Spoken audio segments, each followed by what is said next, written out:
What is it that you hold as most important in your life? I think this is a very important question for us to reflect on today. Because of what happens in the house of Lazarus, Martha, and Mary.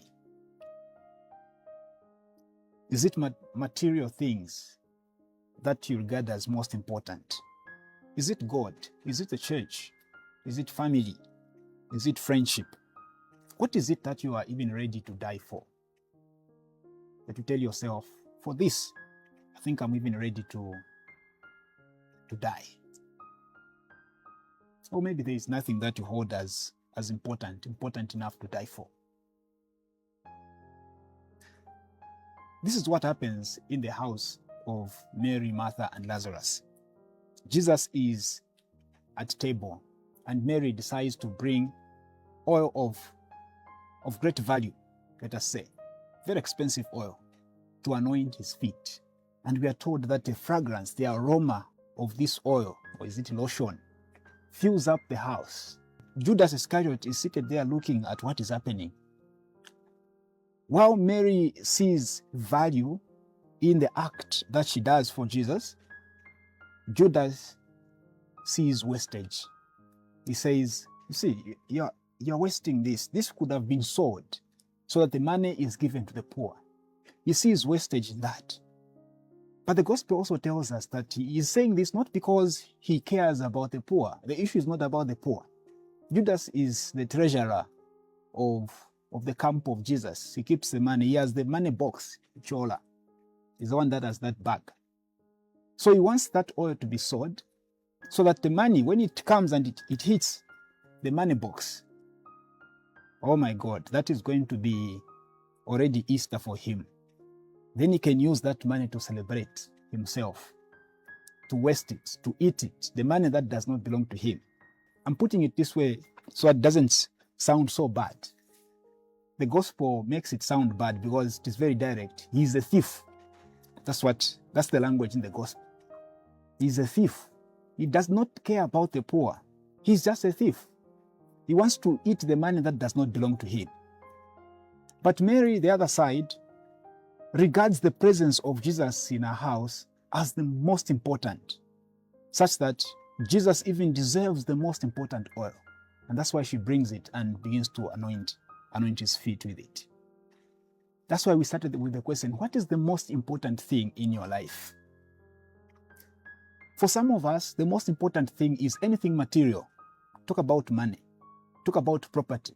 Anything material. That is what I live for. That is what you run after. Anything material. But you and I know very well that material things do not last long. They come and go. We have seen in this life people that were rich before, like rich, really rich, but they're not rich anymore. Something happened and everything just went down. Material things come and go. Material things belong to this world. You cannot hold material things. You cannot hold money as the most important. What about that time, that day, when you don't have it anymore? What becomes of you? That's why people easily run into depression, because they don't know how to handle themselves when they don't have the money anymore, the properties anymore. They go into depression. Some even die because of that. I think Mary is teaching us something. On our journey of faith, yes, we can have all the expensive things that we wish to have, but those things should never be regarded as the most important. The most important in our life, especially for us Christians, is the author of life. That is the most important thing. The author of life, the author even of the material things that we have, the one who gives us what we have. If Mary had wanted, she could have sold that oil herself and used the money for something, but she kept it for that day. That day when Jesus would come to her house, she kept it for that day. Maybe it was also a way of appreciating him, because remember, he raised Lazarus from the dead. So, yeah, maybe it was a way of saying, when Jesus comes, whenever he's going to come, this oil, I'm going to anoint his feet as a gesture of gratitude. I don't know, maybe it was for that reason. But what we know is she used that oil, expensive oil, to highlight the value of Jesus in her life and in their family. Remember that everything that we have comes from God. We never came into this life with anything. If you are rich, you never came into this life already rich. Just as we shall live this life without anything.